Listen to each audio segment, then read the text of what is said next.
All right, let's dive into an idea that's it's really gone from the fringes to a super serious global conversation. I'm talking about universal basic income. It's this concept that really makes you question everything we think we know about work, about money, and it all kicks off with one pretty radical question. Just think about that for a second. What if a paycheck just showed up in your bank account every single month just for being a citizen? No matter what, no work requirements, absolutely no strings attached. That right there is the big idea behind UBI. So let's make sure we're all on the same page with a quick definition.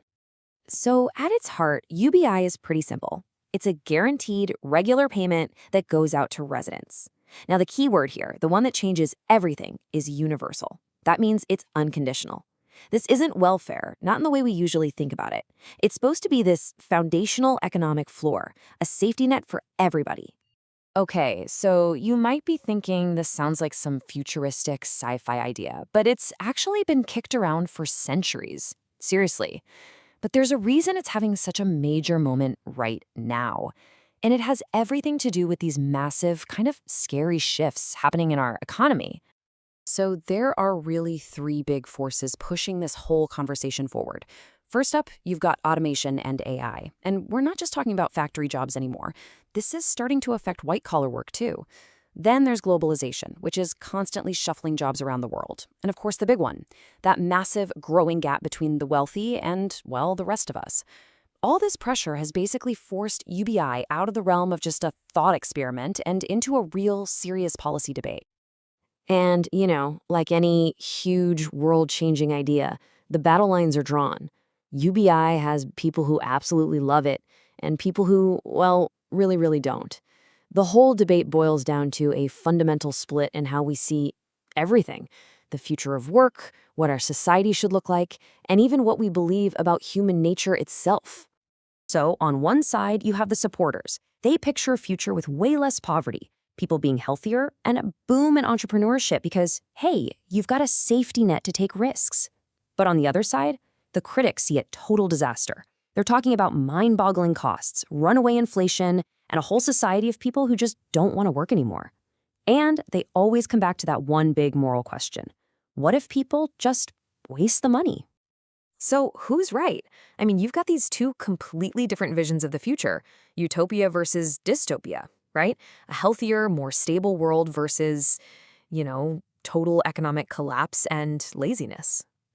The only real way to figure this out, to cut through all the noise, is to stop guessing and actually look at the evidence. And luckily for us, we've got a ton of data to look at. Seriously, we're talking experiments all over the globe, from Finland to Kenya all the way to California. There have been over 160 of these UBI tests. So let's dive in and see what they actually found.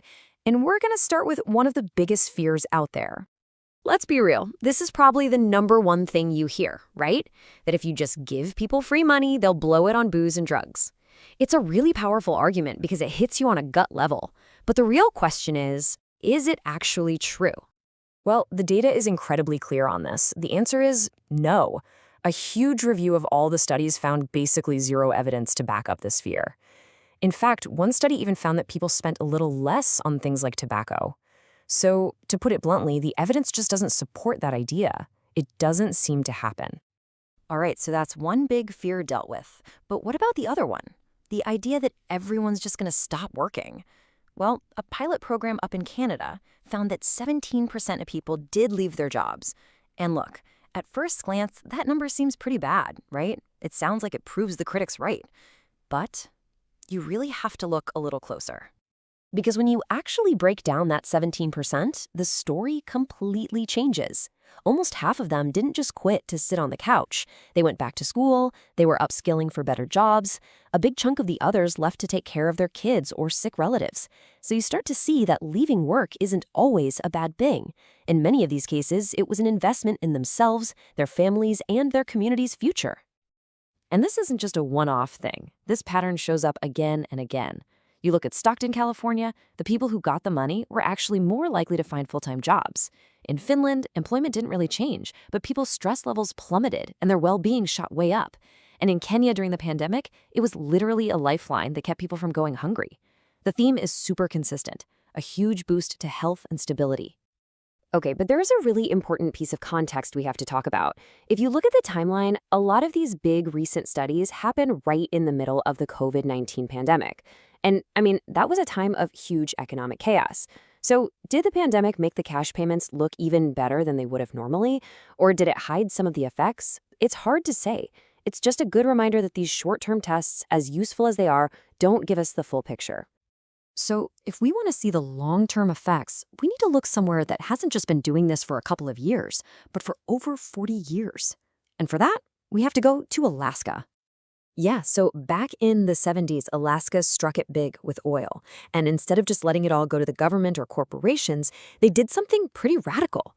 They set up something called the Permanent Fund to share that oil wealth directly with the citizens.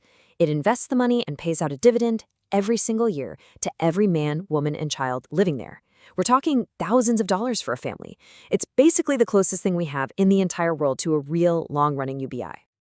So here's the big question. What happened to jobs over those 40 years? Did people stop working? Well, to figure this out, researchers did something really clever. They couldn't go back in time, so they created a synthetic Alaska. They basically built a statistical model of what Alaska's economy should have looked like without the dividend, based on similar states. And when they compared the real Alaska to the synthetic one, the result was nothing. No difference. The dividend had no effect on overall employment. So the takeaway from Alaska is huge. The longest running program of its kind in the world did not make people stop working.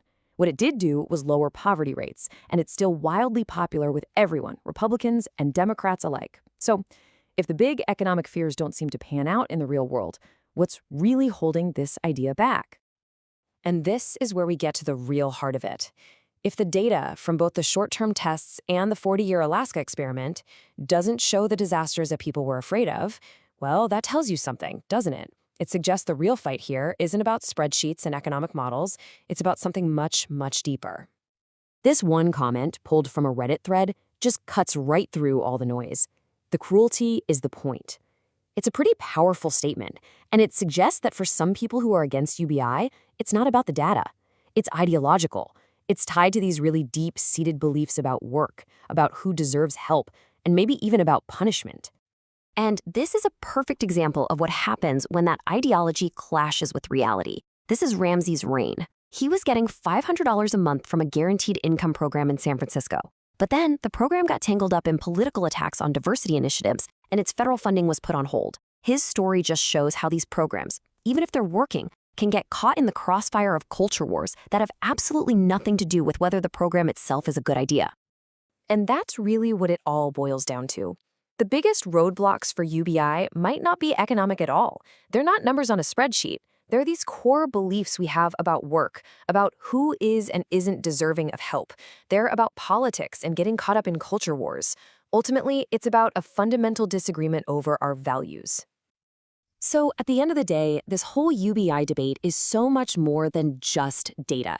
The evidence we have seems to point to some pretty clear benefits: better health, more stability, without a big negative hit on employment. But the real discussion, the one we're actually having, isn't about the spreadsheets. It's about our values.